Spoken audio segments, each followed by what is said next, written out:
गरुड़ पुराण में एक कथा आती है कि एक बार एक वृक्ष के ऊपर तोता बैठा था और यमराज जी महाराज वन में विचरण करते हुए उस वृक्ष के ऊपर बैठे तोते को देख करके मुस्कुरा गए।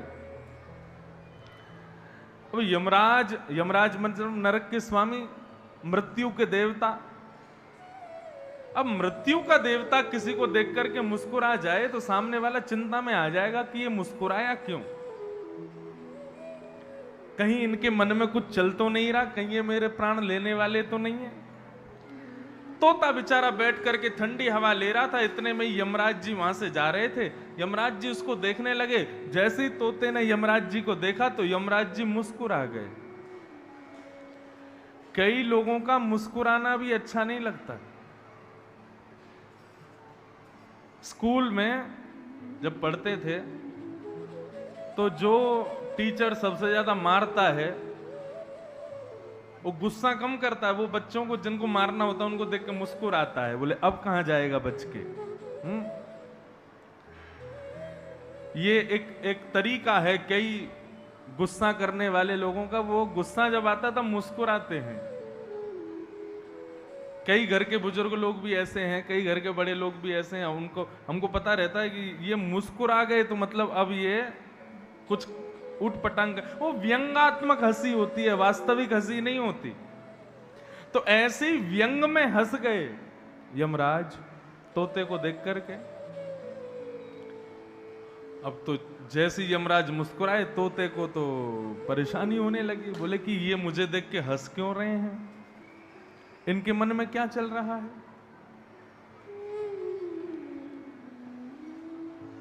बीमार पड़ गया महाराज, कमरे में जाकर के रजाई ओढ़ करके सो गया तोता। रात भर नींद ना आवे, चिंता में बैठा है कि अब क्या होगा, यमराज मुझे मार देंगे। उस तोते के मित्र थे भगवान के वाहन गरुड़ जी। गरुड़ जी ने एक दिन भगवान से अवकाश मांगा, छुट्टी मांगी अपने मित्रों से मिलने के लिए, तो भगवान ने छुट्टी दे दी है। तो गरुड़ जी मिलते हुए उस तोते के पास पहुंचे। तोता बेचारा बीमार होकर के बिस्तर पर पड़ा था, बड़ा व्याकुल, बड़ा बेचैन। गरुड़ जी ने पूछा, बोले भैया तू इतना व्याकुल क्यों है, इतना परेशान क्यों है, क्या बात है। बोले भैया तेरे हाथ जोड़ू मैं, मेरे संग बहुत बुरा होने वाला है। बोले क्या हो गया। बोले यमराज मुझको देख करके मुस्कुरा गया है, यमराज मुझे देख के हंस गया है, मुझे तब से चिंता लगी है क्या होगा मेरा। गरुड़ जी महाराज बोले तू चिंता मत कर, यमराज मेरे मित्र हैं, मैं अभी उनसे जाकर के तेरे बारे में बोल दूंगा कि भाई उसके साथ कुछ गलत मत करना, तू चिंता मत कर, बिल्कुल निष्फिक्र हो जा। और रही बात, यमराज जी ने तेरा घर देख लिया, तेरा पता उनको पता चल गया है, मैं तुझे कहीं और ले जाता हूं, एकांत में रहेगा तो यमराज भी वहां नहीं पहुंच पाएंगे, चिंता मत कर, बिल्कुल डरता क्यों है, मैं हूं ना तेरे साथ। और गरुड़ जी उस तोते को अपनी पीठ पर बिठा करके 7 समुद्र पार एक गुफा में ले जाकर के छोड़ आए। समुद्र के बीच में एक पर्वत था, उसमें एक गुफा थी, उस गुफा में तोते को छोड़ दिया और कहा 7 समुद्र दूरी है, यहां कोई नहीं आ पाएगा, यहां कोई नहीं रहता, तू आराम कर यहां पर, और यमराज को जाके मैं बोल देता हूं तुझे नहीं मारेंगे। तोता बड़ा खुश हो गया, बोले वाह भैया तुमने बड़ी सहायता करी मेरी। गरुड़ जी यमराज के पास गए और जाकर के बोले महाराज आपको मेरा एक काम करना है। यमराज बोले क्या काम करना है। बोले मेरा एक मित्र है तोता, उस तोते को आपने देख करके मुस्कुरा दिया है, तब से वो बेचैन है, आप कृपा करके उसको मारना मत, उसके साथ कुछ गलत करना मत। जैसे ये बात कही तो यमराज जी बोले अरे वो तोता, उसको देख करके तो मैं इसलिए मुस्कुरा रहा था, मैं सोच रहा था ये यहां वृक्ष के ऊपर बैठा है, कितना प्रसन्न है, ठंडी हवा खा रहा है, लेकिन 24 घंटे बाद ये तोता 7 समुद्र पार एक गुफा में बिल्ली के खाए जाने से मारा जाएगा। तो मैं ये सोच रहा था ये तोता 7 समुद्र पार पहुंचेगा कैसे। गरुण जी महाराज सिर पे हाथ रख के बैठ गए, बोले भगवान मैं ही उसको छोड़ के आया हूं 7 समुद्र पार। मैं तो उसको छोड़ के आया था कि वो प्रसन्न रहेगा, खुश रहेगा, उसको कुछ होगा नहीं वहां पे, लेकिन मुझे क्या पता था वहीं उसकी मृत्यु इंतजार कर रही है। यमराज जी ने गरुण जी को समझाया, बोले भगवान मृत्यु जब जिस समय पर जिसकी जहां होनी है वो होएगी ही, कोई उसको टाल नहीं सकता, कोई उसको रोक नहीं सकता। इसलिए पहली चलायमान वस्तु है लक्ष्मी और दूसरी चलायमान वस्तु क्या है? मृत्यु, प्राण। चला लक्ष्मी चलम प्राणम और चलम जीवत यौवनम। मानव की युवावस्था यह भी चलायमान। कोई कितना भी प्रयास कर ले कि मैं जवान बना रहूं, मेरी सुंदरता सदैव बनी रहे, मैं गोरा चिट्टा ही दिखता रहूं, मेरे गाल गाल लाल ही दिखते रहे, मैं ऐसा ही दिखता रहूं, कभी नहीं हो सकता। एक दिन तो आएगा बुढ़ापा जीवन में, कितना भी सज ले, कितना भी धज ले, कितना भी अपने आप को बचाने की कोशिश कर ले। पहले तो ब्यूटी पार्लरों में केवल माताएं जाती थी, आजकल भाई भी जाते हैं। हाँ, भाई लोग भी खूब सुंदर बन बन के रहते हैं। कहां जाओगे इस रूप को लेकर के? वो एक, मुझे देखो पंजाबी तो आती नहीं है, लेकिन मेरे से महाराज जी पहले दिन से ही कह रहे थे कुछ पंजाबी सुनाओ। मैंने कहा महाराज जी क्या सुनाऊं पंजाबी, मुझसे गाना बोलनी तो आती नहीं इतनी ज्यादा, लेकिन मैं रोज ढूंढ रहा था कि कोई पंजाबी भजन मुझे मिले तो मैं कोई पंजाबी भजन गाऊं। आज मुझे एक मिल गया है, हमारे पूज्य पिताजी महाराज गाते हैं, इस जिंदड़ी दा कोई भी सा कि नीवा होके चल बंदिया, इस जिंदड़ी दा कोई भी सा कि नीवा होके चल बंदिया, इस जिंदड़ी दा। देखो जैसे मुझसे पंजाबी नहीं आती, हमारे कोरस वाले भैया को भी नहीं आती ना, तो इसलिए कोरस आप ही लोग कर देना, ठीक है? इनसे तो गवेगा नहीं, तो आप ही गाओ पीछे।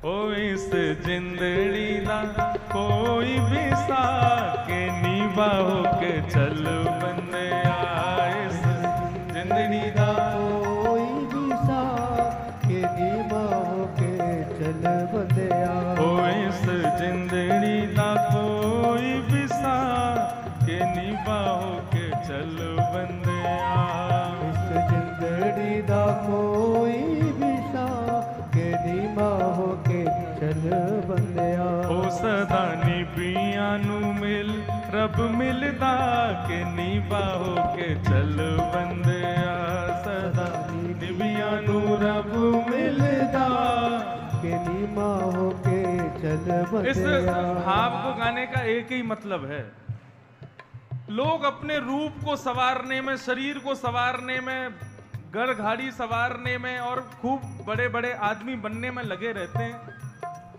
लेकिन एक समय जीवन में ऐसा आएगा कि उस समय शरीर, स्वरूप, धन, वैभव, ये सब आपको लगेगा कि मैंने पूरा जीवन इसी में ही व्यर्थ कर दिया। कभी ठाकुर जी को नहीं पुकारा, कभी श्याम सुंदर को नहीं पुकारा। इतनी मेहनत करके यदि बिहारी जी को पाने की कोशिश की होती तो आज इस बुढ़ापे के समय पर बिहारी जी की गोद में बैठा होता। बचपन से भक्ति करोगे तो 55 में भगवान मिल जाएंगे, लेकिन लोग भक्ति शुरू करते हैं 55 की उम्र में, तो फिर तो महाराज शमशान में जाके दर्शन होंगे भगवान के। जीवन का बंधुओं एक ही उद्देश्य रखो, क्या? इतने सरल बन के रहो, इतने दीन बन के रहो और इतनी भक्ति करो कि जीते जी आंखों के सामने ठाकुर जी का दर्शन हो जाए। बस यही उद्देश्य रखना है। आज जन्माष्टमी पर ठाकुर जी से बधाई में यही मांगना है, बोले प्रभु हमारा जीवन कितने दिन का बचा है हमें पता नहीं, लेकिन जितने भी दिन का बचा है उसको पूर्ण होने से पहले आपका दर्शन हमको हो जाए, केवल इतनी कृपा कर दो। ऊना की गलियों में घूमते हुए, जलंधर, अमृतसर के रोड पर चलते हुए कहीं श्याम सुंदर दिखाई दे जाए, बस यही हमारी इच्छा है। ओ सदा निबिया नू रब मिलदा के निभाओ के चल बंदिया, सदा निबिया नू रब मिलदा के निभाओ के चल बंदिया। इस जिंदड़ी दा कोई भी सा के निभाओ के चल बंदिया, इस जिंदड़ी दा कोई भी सा के निभाओ के चल बंदिया। ओ माया दे गुमान विच बड़े बड़े तुर गए, माया दे गुमान विच बड़े बड़े दूर है, माया दे गुमान विच बड़े बड़े तुर गए, माया दे गुमान विच बड़े बड़े दूर है। भर भर तिजोरियां नू सारे इत छड़ गए, भर भर तिजोरियां नू सारे ते चल तेरे कुछ भी ना हो, तेरे कुछ भी ना, हाँ तेरे कुछ भी ना साथ गया, तू निभाओ के चल बंदिया, तेरे कुछ भी ना साथ गया के निभाओ के चल बंदिया। इस जिंदड़ी दा कोई भी सा के निभाओ के चल बंदिया। इस जिंदड़ी दा कोई भी दोनों भुजा उठा के करताल बजा के गाओ, श्री राधा रमण लाल की।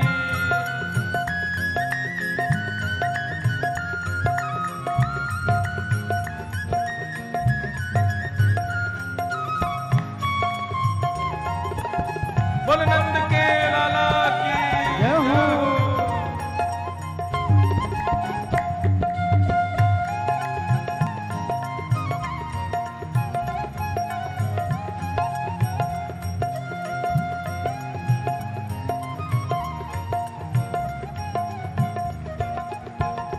ओ बंदा अभिमानी मेरे श्याम जी नू भावे ना, बंदा अभिमानी मेरे श्याम जी नु भावे ना, बंदा अभिमानी मेरे राम जी नू भावे ना, बंदा अभिमानी मेरे राम जी नु भावे ना। भगवान क्या कहते हैं? निर्मल मन जन सो मोहे पावा, मोहे कपट छल छिद्र ना भावा। जिसका मन निर्मल है, जिसके भीतर किसी के प्रति कोई कपट नहीं, कोई छल नहीं, कोई द्वेष नहीं, कोई राग नहीं, वो मुझे प्रिय है।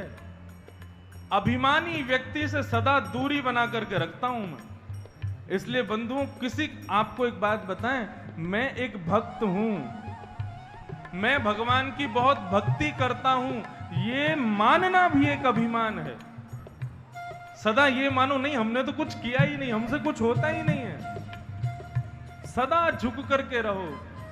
बंदा अभिमानी मेरे राम जी नु भावे ना, बंदा अभिमानी मेरे राम जी नु भावे ना, कामी क्रोधी लोभी कदे भक्ति नु पावे ना, कामी क्रोधी लोभी कदे भावे ना, ओ कामी क्रोधी लोभी कदे भक्ति नु पावे ना, काम क्रोध लोभी कदे भक्ति नु पावे ना। ओ छड़ दे, ओ तू छड़ दे माया नाल प्यार के निभाओ के चल बंदिया, तू छड़ दे माया नाल प्यार के निभाओ के चल बंदिया।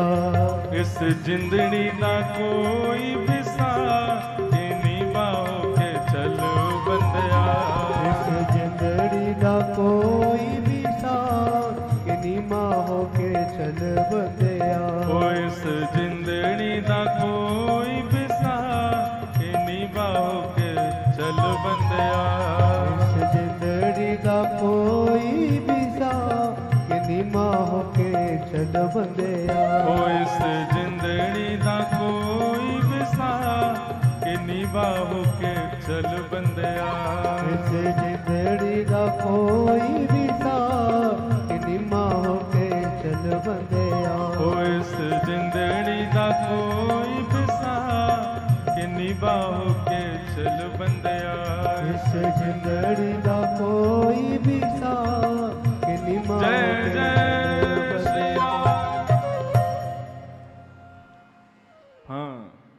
पंजाबी, असी पंजाबियां दे अचार हैं। आचार्य नहीं है हम, असी पंजाबी आदे अचार हैं। पंजाबी बड़ी मीठी है भैया। भगता, भगत नहीं बोले, पगत, पगतानु, भगवान नहीं भगवान को पता ही नहीं चलती भगवान बोल रहे हैं पकवान बोल रहे हैं।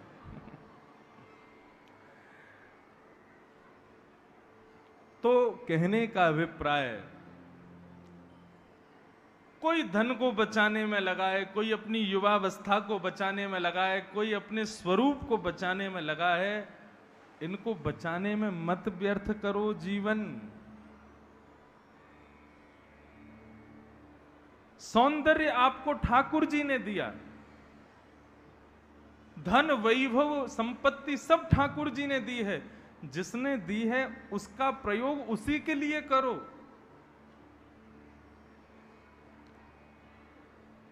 बहुत ध्यान से सुनिएगा। भगवत प्राप्त जितने भी गुण हमारे पास हैं, भगवत प्राप्त गुण का मतलब जो ठाकुर जी ने हमको दिए हैं, उन गुणों से ठाकुर जी को ही रिझाना, ये उत्तम भक्त का लक्षण है।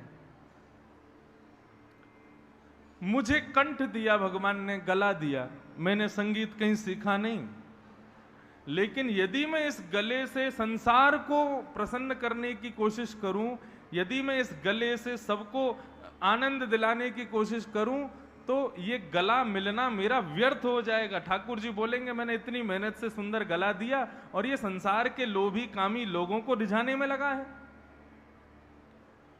इस गले से, ये गला मिला है, सुंदर गायन की कुछ शैली मिली है, इससे ठाकुर जी को रिझाओ।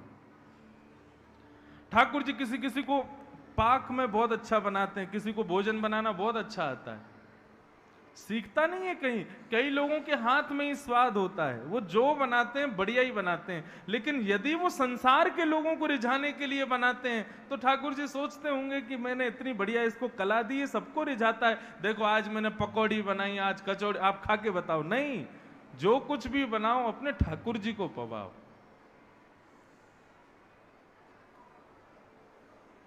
ठाकुर जी ने स्वरूप दिया है, तो अपना श्रृंगार भी यदि करो, खुद को सजाओ संवारो भी, तो वो भी इसीलिए कि आज हम मंदिर जाएंगे, लाल जी थोड़ा देख के प्रसन्न हो जाएंगे, ये भाव रखो। भगवत गुणों से संसार को रिझाना ठाकुर जी को प्रिय नहीं है वो बात।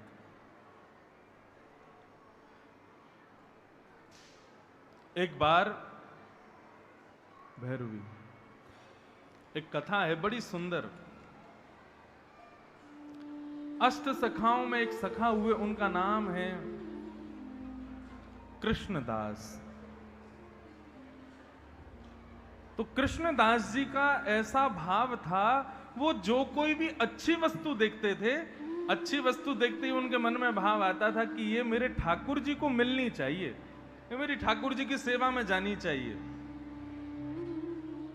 जैसे कहीं देखते थे कि ढकेलों पर, बाहर दुकानों पर जलेबी बन रही है, तो जलेबी बनते हुए देखते, सोचते थे इतनी बढ़िया जलेबी बन रही है, मेरे ठाकुर जी को भोग लगनी चाहिए। लेकिन अब दुकानों की जलेबी तो भोग लगाते नहीं। वैसे एक बात कहें, ठाकुर जी के लिए मिष्ठान सदैव घर में बनाया करो। हम लोग दुकानों से खरीद के लाते हैं, आपके खरीदने से पहले उसी मिठाई को ना जाने कितने लोग खरीद चुके, और वो मिठाई कितनों ने खा ली होगी, कहां कहां पहुंच गई होगी। अब जब वो वस्तु किसी और ने खा ही ली तो फिर ठाकुर जी भोग लगाएंगे उसका। मिठाइयां दूसरों को बांटने के लिए रखो, लेकिन जब ठाकुर जी के निज भोग की बात आवे तो अपने हाथों से बनाओ। आप कहो हमको नहीं आती तो कुछ नहीं, मीठा दूध का ही भोग लगा दो, लेकिन मिष्ठान आदि जो कुछ भी बाहर का बना हुआ ठाकुर जी को भोग नहीं लगाना चाहिए। अपने घर पे बनाओ, स्वयं बनाओ। हम पूरी दुनिया में जाते हैं लेकिन ठाकुर जी की रसोई संग लेके चलते हैं। किसी के यहां खाते नहीं, किसी के यहां का खिलाते नहीं, खुद बनवाएंगे ठाकुर जी के लिए और फिर ठाकुर जी को भोग लगाएंगे। ये भाव होना चाहिए। तो कृष्णदास जी जलेबी देख के सोच रहे थे कि ये ठाकुर जी को भोग लगनी चाहिए, लेकिन कैसे ले जाऊं, दुकान की है, ना जाने कितने लोगों ने खड़े होकर के यहीं खाई होगी, पहले ही झूठी हो गई, अब इसको कैसे लेके जाऊं। तो मन में इतनी चिंता करते हुए जा रहे थे। बोले ठीक है, कल जलेबी बनाऊंगा। रात्रि में ठाकुर जी का दर्शन करने के लिए जैसे ही मंदिर में गए, जैसे ही पर्दा खोला, ठाकुर जी ने उनकी ऐसी सुनी कि उस दिन रसोई में, रसोई घर वाले महाराज जी ने जलेबी बना करके ठाकुर जी के सामने भोग लगाया। वहां वो मन में सोच रहे थे, लेकिन यहां ठाकुर जी ने वो काम करवा दिया। तो कृष्णदास जी ऐसे थे, वो जहां कहीं भी अच्छी चीज देखते थे तुरंत सोचते थे मेरे ठाकुर जी को मिलनी चाहिए। एक बार कृष्णदास जी आगरा गए, आगरा के बाजार में घूम रहे थे, तभी वहां पर उनको एक स्वर सुनाई दिया। कोई कन्या बड़े सुंदर स्वर में गा रही है, बहुत मधुर स्वर है उसका। कृष्णदास जी कुछ खरीद रहे थे, खरीदते खरीदते रुक गए। तुरंत उस स्वर को सुनने लगे और उस स्वर के जहां से गूंज आ रही थी वहां की ओर जाने लगे। एक गली में होकर के जब भीतर प्रवेश किया तो एक आंगन था। उस आंगन में बहुत सारे लोग बैठे थे और उन लोगों के बीच में एक बड़ी सुंदर सी कन्या, सुंदर वस्त्र पहन करके, सुंदर श्रृंगार करके उच्च स्वर में गान कर रही है और नृत्य भी कर रही है। कृष्णदास जी उसके रूप को देख करके, उसके गायन को देख करके, उसके स्वरूप को देख करके इतने आनंदित हो गए। बोले कि ये कन्या अपने रूप से, अपने गायन से इन कामी लोगों को रिझा रही है। यदि अपने रूप से, अपने गायन से हमारे लाला को रिझाएगी तो उसका जीवन धन्य हो जाएगा। कृष्णदास जी ने किसी से पूछा, भैया ये लड़की कौन है? बोले ये लड़की आगरा की वैश्या है, यहाँ की वैश्या है, सब लोग इसके बड़े दीवाने हैं, सुबह शाम आते हैं, इसका नृत्य देखते हैं, इसके स्वरूप को देखते हैं, इस पर पैसे लुटाते हैं। कृष्णदास जी मनी मन सोचने लगे, इतना सुंदर स्वरूप, इतना सुंदर गायन, और इन लोगों के लिए यदि मैंने इसको ठाकुर जी के सामने नहीं पहुंचाया तो मेरा भक्त होना व्यर्थ हो जाएगा। कृष्णदास जी एक कोने में खड़े होकर उसको देख रहे थे। जैसे ही उसका गायन खत्म हुआ, लोगों ने पैसे उड़ाने शुरू किए, वो तुरंत पैसा बटोरने लगी। कृष्णदास जी समझ गए, बोले कि इसको थोड़ा धन का लोभ है, कोई बात नहीं, धन के लोभ से ही सही अपने ठाकुर जी के सामने तो लेके जाऊंगा इसको। कृष्णदास जी उसके पास गए और उससे बोले, बेटी हमारे सेठ जी के सामने नाचोगी? वैश्या ने कहा, कितना दोगे? बोले ये 100 रुपया तो तुम अभी रखो। उस समय 100 रुपए की बड़ी कीमत होती थी। 100 रुपया तो तुम अभी रखो, बाकी का पैसा जब तुम सेठ जी के यहां जाओगी तो वो तुमको दे देंगे। वैश्या बोली, मैंने अपने संपूर्ण जीवन में कभी 100 का नोट नहीं देखा। आपका सेठ कौन है? नगर व्यापारी है क्या? नगर का कोई बहुत धनवान? बोले हमारे सेठ नगर के नहीं, पूरे विश्व के व्यापारी हैं। तू एक बार चल उनके सामने। बोले जब नौकर 100 रुपए दे रहा है, सेठ तो ना जाने कितने देगा। मैं चलूंगी, कब चलना है बताओ? बोले आज ही चलो, अभी चलो। वैश्या बोली ठीक है, मैं श्रृंगार कर लूंगा अपना। बोले हाँ, जितना सुंदर बन सको बन जाना। और उस वैश्या ने अपना श्रृंगार किया, अपने खूब सुंदर वस्त्र धारण किए, इत्र लगाया। आज इतनी सुंदर बन के जा रही है कि भाई ये सेठ को मुझे अपने रूप पर मोहित करना है, वो मेरा दीवाना हो जाए तो इतना पैसा देगा, फिर मुझे जगह जगह नहीं जाना पड़ेगा। श्रीनाथ जी तब गोवर्धन में विराजते थे। गोवर्धन कृष्णदास जी उसको लेकर के आए, और जैसे ही लेकर के आए, पर्वत के ऊपर मंदिर ठाकुर जी का, उसको लेकर के बोले ये क्या है? बोले ये हमारे सेठ जी का घर है, यहीं रहते हैं वो। अच्छा, कहाँ है आपके सेठ जी? बोले अभी भोजन कर रहे हैं, भीतर पर्दा लगा हुआ है, भोजन जैसे ही पूरा हो जाएगा पर्दा हटेगा, पर्दा हटते ही तुम नाचना शुरू कर देना, हमारे सेठ जी पे ज्यादा समय नहीं है। वैश्या बोली ठीक है।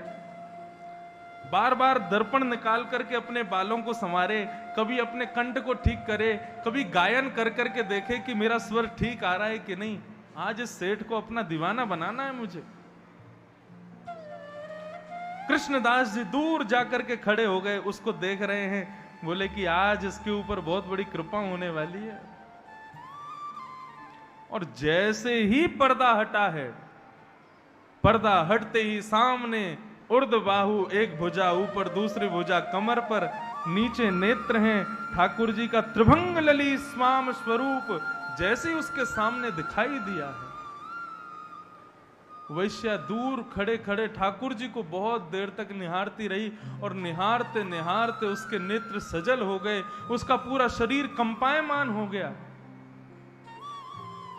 जो गाना चाह रही है वो स्वर नहीं निकल रहा, जो नृत्य करना चाह रही है वो कर नहीं पा रही, उसकी स्थिति विलग हो गई।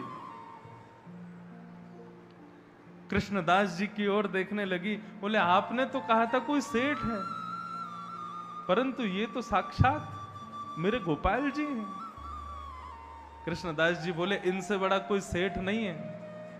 तू जिस गायन को, जिस नृत्य को तू संसार के लोगों में बांटती है, उनसे झूठा करवा देती है, उस नृत्य से, उस गायन से आज इनको मना ले, इनको रिझा ले, तेरा जीवन सफल हो जाएगा।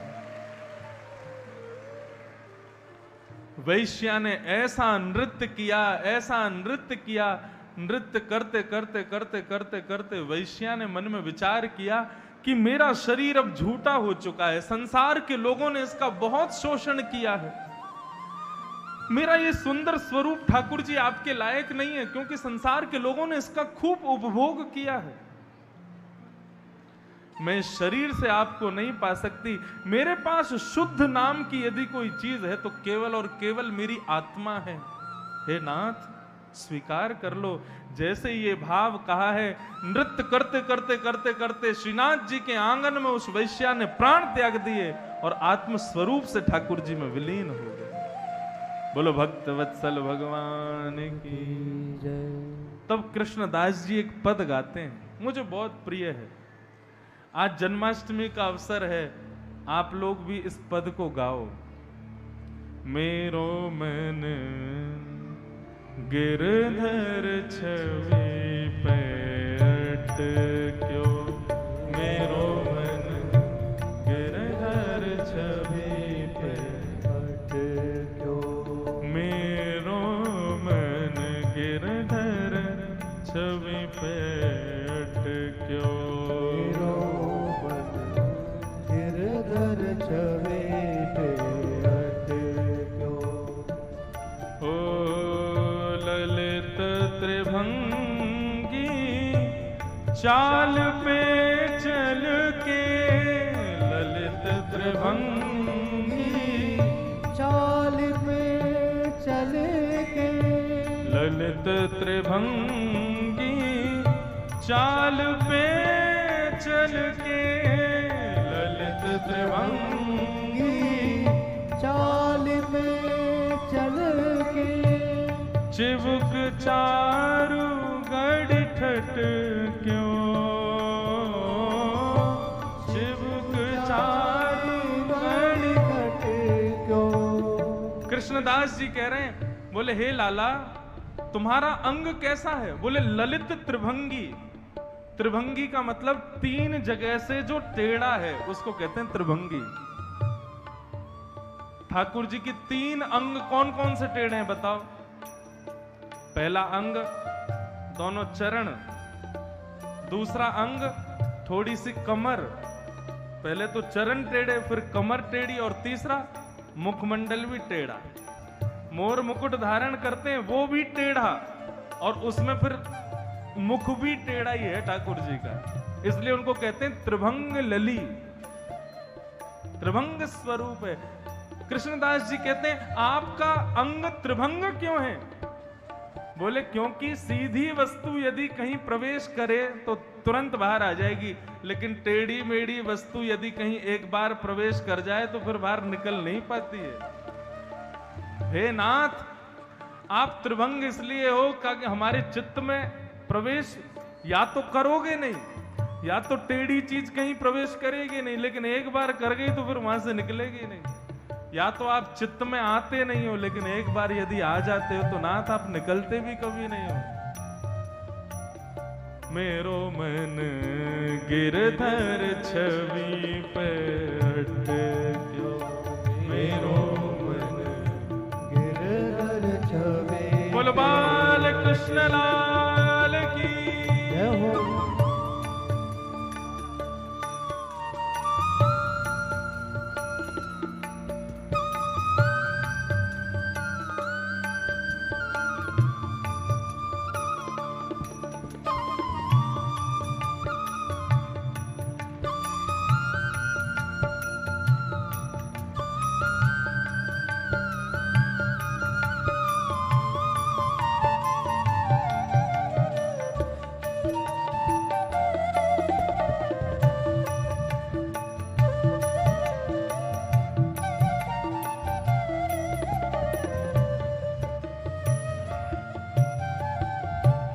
सजल श्याम घन वरण लीन है, सजल श्याम घन वरण लीन है, सजल श्याम घन वरण लीन है, सजल श्याम घन वरण लीन है।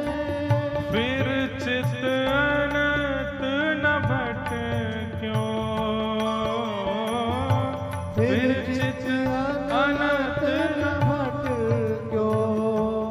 कृष्णदास जी कह रहे हैं ठाकुर जी ने, आपने ठाकुर जी को स्वीकार किया ये बड़ी बात नहीं है, लेकिन ठाकुर जी ने आपको स्वीकार किया ये पता कैसे चले।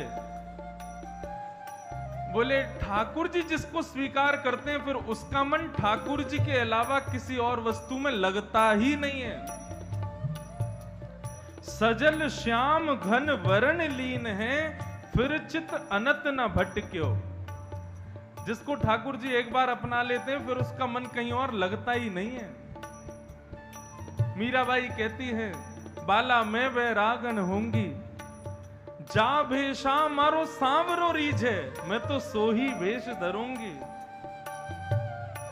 कहो तो कुसुमल साड़ी रंगावा, कहो तो भगवा भेष, कहो तो मोतियन मांग भरावा, कहो छिटकावा केश। बाला मैं बैरागन होंगी, जा भेषा मारो सांवरो रीझे, मैं तो सोही भेष धरूंगी।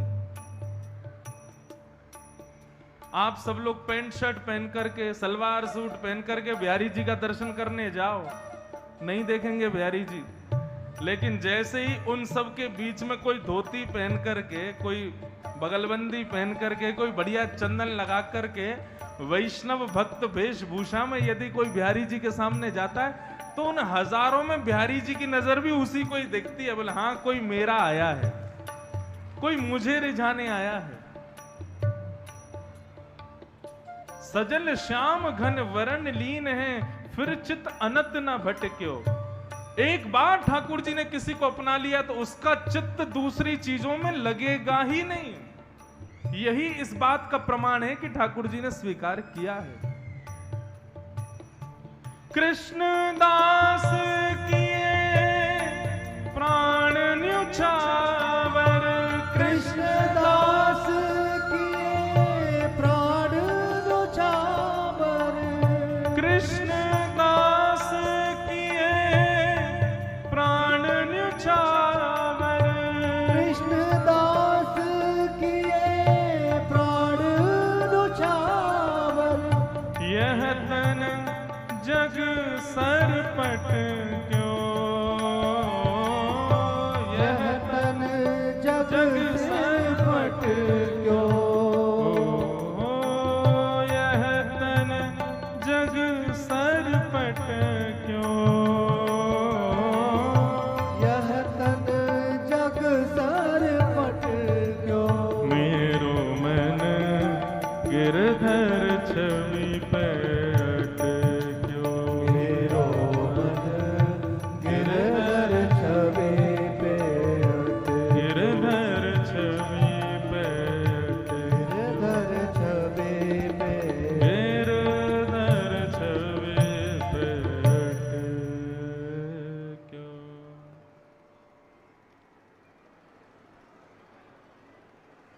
अपने गुणों से संसार को बहुत रिझा लिया हमने, अब इन्हीं गुणों से ठाकुर जी को रिझाओ, ठाकुर जी को मनाओ।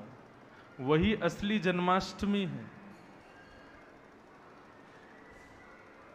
आज ही खोजो हम में क्या गुण है अच्छा जिससे सब रीझ जाते हैं। उससे सब तो रीझ गए, लेकिन अब उस गुण से ठाकुर जी को रिझाया जाए, उस गुण से लाल जी मान जाएं, रीझ जाएं बस। लक्ष्मी के साथ नारायण का ब्याह हुआ, रुक्मणी जी के साथ में भगवान का ब्याह हुआ। श्रीमद् भागवत में आगे स्यमंतक उपाख्यान सुनाया गया। सत्राजित यादव को एक मणि प्राप्त है जो कि हजारों किलो सोना रोज देती है। भगवान ने सत्राजित से उस मणि को द्वारिका के उत्थान के लिए मांगा, लेकिन सत्राजित ने मना कर दिया देने से। एक दिन सत्राजित का भाई उस मणि को पहन करके भ्रमण में गया। एक शेर ने उसका वध कर दिया। शेर का वध एक भालू ने कर दिया और मणि लेकर के भालू चला गया। परंतु पूरी द्वारिका में यह हल्ला मच गया कि ठाकुर जी ने प्रसेन को मार करके मणि चुरा ली है, क्योंकि इनकी पहले से मन था मणि लेने का, पहले से ही भाव था। ठाकुर जी ने जब सुना कि महाराज हमारे ऊपर ही इतना बड़ा लांछन लगा दिया, कलंक लगा दिया, भगवान मणि लेने के लिए खोजने के लिए निकले। प्रसेन मिला, शेर मिला, लेकिन मणि नहीं मिली। तभी वहां भालू के पैरों के निशान के पीछे गए भगवान, तो एक गुफा में जाकर के उस मणि को जैसे ही लिया तो जामवंत जी से भगवान का युद्ध हुआ। 18 दिन बाद जब जामवंत जी हार गए, थक गए, तब ठाकुर जी के चरणों में प्रणाम करते हुए कहा, भगवान मुझे क्षमा करें, मैं आपका प्रिय भक्त जामवंत हूं। जैसे ही भगवान ने जामवंत जी को देखा, भगवान बोले, आप सतयुग में भी थे, त्रेता में भी हो थे और द्वापर में भी हो। जामवंत जी बोले, मैं चिरंजीवी हूं, मैं कलयुग में भी रहूंगा, आपने मुझे चिरजीवी बनाया है। प्रभु एक इच्छा मन की पूरी कर दो। भगवान बोले, पहले हमारी बात सुनो, ये मणि लेने के लिए हम आए हैं, इसकी वजह से हमको कलंक लग गया है, ये मणि हमको दे दो। जामवंत जी बोले, अकेली मणि लेकर के कहां जाओगे भगवान? एक हाथ में मणि दे दी और दूसरे हाथ में अपनी बेटी जामवती का हाथ दे दिया। बोले, प्रभु अब इससे और ब्याह करो। भगवान बोले, एक कलंक हटेगा हमारे ऊपर से, दूसरा लग जाएगा। कि भगवान को कोई और नहीं मिला, एक भालू की बेटी से ब्याह कर लिया। भैया थोड़ी मर्यादा देखो, हम इंसान हैं। जामवंत जी बोले, त्रेता में आपकी मर्यादा ही देखी है हमने, परंतु अब द्वापर है, यहां कोई मर्यादा नहीं है भगवान, यहां तो आप लीला पुरुषोत्तम हो, तब मर्यादा पुरुषोत्तम थे। अब यहां कोई मर्यादा नहीं, मेरी बेटी तो आपको स्वीकार करनी पड़ेगी। और भगवान ने फिर जामवंत की बेटी जामवती को स्वीकार किया। दूसरा ब्याह भगवान का जामवती के साथ हुआ। भगवान मणि लेकर के लौट करके आए, समस्त द्वारिका वासियों को मणि दिखाई और मणि दिखाकर के भगवान ने अपने ऊपर लगे कलंक को हटाया। अब कलंक किस पर लग गया? जिसने भगवान को कलंकित करने की कोशिश की थी, सत्राजित पर। अब तो सत्राजित के द्वारिका के लोग उसको घर से निकलने ना दें, उसको इतना सुनावे। सत्राजित बोला, अब मैं क्या करूं, मुझ पर तो बहुत बड़ा कलंक लग गया। उसने मन में विचार किया, यदि भगवान से मैं अपनी बेटी का ब्याह कर दूं और भगवान को अपना संबंधी बना लूं तो मुझसे कलंक हट जाएगा। और सत्राजित ने अपनी बेटी सत्यभामा का ब्याह भगवान के साथ कर दिया। तीसरा ब्याह भगवान का सत्यभामा के साथ हुआ। मैं बहुत सूक्ष्म में कह रहा हूं। सत्यभामा के साथ जब ब्याह हुआ तो सत्राजित मणि लेकर के आया दहेज में देने के लिए भगवान को। भगवान से बोला, प्रभु स्वीकार करो। भगवान बोले, इस मणि को दूर रखो हमसे। इस मणि को लेने मात्र की इच्छा से हम पर कलंक लग गया। ये मणि हमारे पास आएगी तो क्या करेगी पता नहीं। मणि का मतलब क्या है बंधुओं? धन के प्रति जो लोभ है हमारा, ये लोभ ही हमसे सारे गलत काम करवाता है। ठाकुर जी को भी कलंकित होना पड़ा तो केवल और केवल उस, भले ही द्वारिका के उत्थान के लिए लोभ हुआ था भगवान को कि ये मणि आ जाए तो इससे निकलने वाले सोने से हम द्वारिका का कल्याण करेंगे, लेकिन है तो वह भी एक लोभ। ठाकुर जी इस कथा से ये बताना चाहते हैं, लोभ छोटा ही क्यों ना हो, करना कभी नहीं चाहिए। पाप के पिताजी हैं लोभ, इसलिए लोभ से सदा बचो, कभी मत करो। भगवान ने दहेज लेने से मना कर दिया। बंधुओं, दहेज प्रथा क्या है हमारे हिंदू वैदिक सनातन धर्म में? बेटी के ब्याह पर पिता इतना सारा सामान देता है। अब तो देता नहीं है, अब तो उल्टा हो गया। अब तो लड़का वाला डिमांड करता है कि इतना चाहिए हमको, तब ब्याह करेंगे, नहीं तो नहीं करेंगे। देखो, दहेज क्या होता है? बहुत पवित्र और बहुत सुंदर प्रथा है हमारे भारत की, जिसको हमने दूषित कर दिया। पिता की दो प्रकार की संपत्ति होती है, चल और अचल। चल संपत्ति जितना भी धन दौलत आदि है, ये सब चल संपत्ति है। और पिता की अचल संपत्ति, उसकी प्रॉपर्टी, उसकी जमीन, उसके खेत, ये सब उसकी अचल संपत्ति है। पिता की चल संपत्ति पर अधिकार होता है बेटी का, और पिता की अचल संपत्ति पर अधिकार होता है बेटे का। पिता का घर है, पिता की जमीन है, पिता का खेत है, पिता की प्रॉपर्टी है, वो बेटे की है नहीं, करनी नहीं पड़ेगी, बेटे की ही है। ऐसे ही जितनी भी चल संपत्ति है वो सब पर अधिकार बेटी का होता है।